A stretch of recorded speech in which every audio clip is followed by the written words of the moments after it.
তুমি অবশ্যই মারা যাবে। আজ তুমি সুস্থ, শক্তিশালী, ব্যস্ত। কিন্তু এমন একদিন আসবে যেদিন তোমার নামের আগে মরহুম শব্দটি যোগ হবে।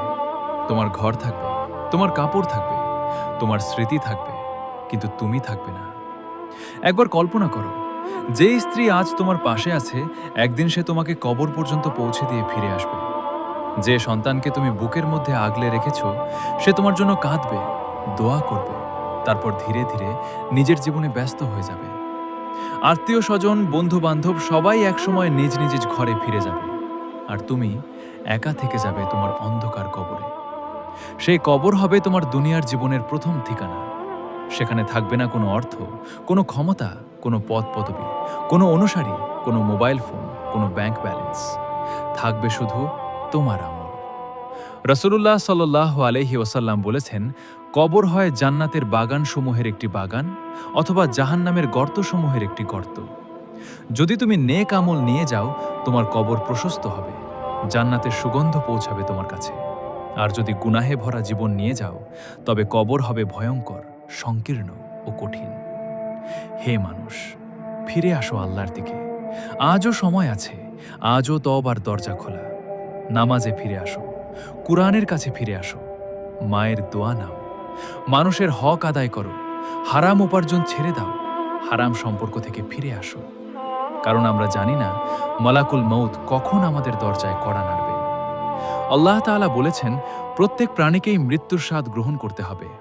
এই পৃথিবীতে কেউ চিরস্থায়ী নয়। নবী রাসূল, রাজা বাদশাহ, ধনী গরিব, শক্তিশালী দুর্বল, সবাই মৃত্যুর স্বাদ গ্রহণ করেছেন। আজ অন্যের জানাজায় যাচ্ছি, কাল হয়তো আমার জানাজা হবে। আজ অন্যের কবর দেখছি, কাল হয়তো সেই কবরে শুয়ে থাকবো আমি। একদিন এই আকাশ ভেঙে যাবে, সূর্য তার আলো হারাবে, চাঁদ অন্ধকার হয়ে যাবে, তারকারা ঝরে পড়বে, পাহাড় ধূলিকণার মতো উড়ে যাবে, সমুদ্র উত্তাল হয়ে উঠবে, পৃথিবী তার সমস্ত গোপন বিষয় প্রকাশ করবে। জিবরাইল আলাইহিসসালাম, মিকাইল আলাইহিসসালাম, ইসরাফিল আলাইহিসসালাম সব ফেরেশতাই আল্লাহর নির্দেশের অধীন।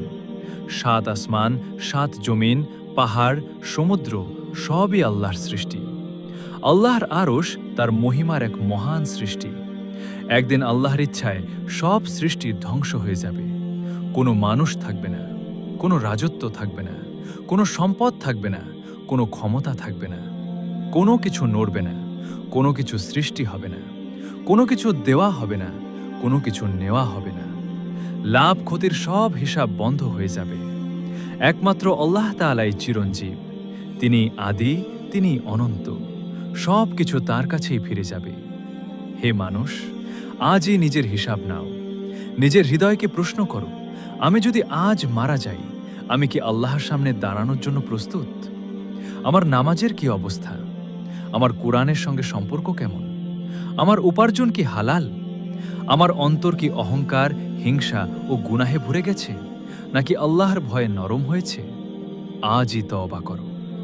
আল্লাহর কাছে কেঁদে বলো, হে আল্লাহ, আমি ভুল করেছি, আমাকে ক্ষমা করুন। আমার কবরকে জান্নাতের বাগান বানিয়ে দিন, কবরের আযাব থেকে রক্ষা করুন।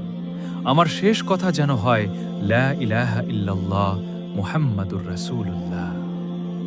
হয়তো এই ভিডিওটাই তোমার জীবনের মোড় ঘুরিয়ে দিতে পারে। হয়তো এই কথাগুলোই তোমাকে আল্লাহর দিকে ফিরিয়ে আনবে। তাই আর দেরি নয়, কারণ আমরা জানি না এই ভিডিও শোনার পর আমাদের হাতে আর কত সময় বাকি আছে। হয়তো আজকের সূর্যটাই আমাদের জীবনের শেষ সূর্য, হয়তো আজকের রাতটাই শেষ রাত। হে আল্লাহ, আমাদের সবাইকে সঠিক পথে পরিচালিত করুন। আমাদের কবরকে জান্নাতের বাগান বানিয়ে দিন, কবরের আযাব থেকে হেফাজত করুন। আমাদেরকে জান্নাতুল ফেরদাউস দান করুন এবং জাহান্নামের আগুন থেকে রক্ষা করুন। আমিন ইয়া রব্বুল আলামিন।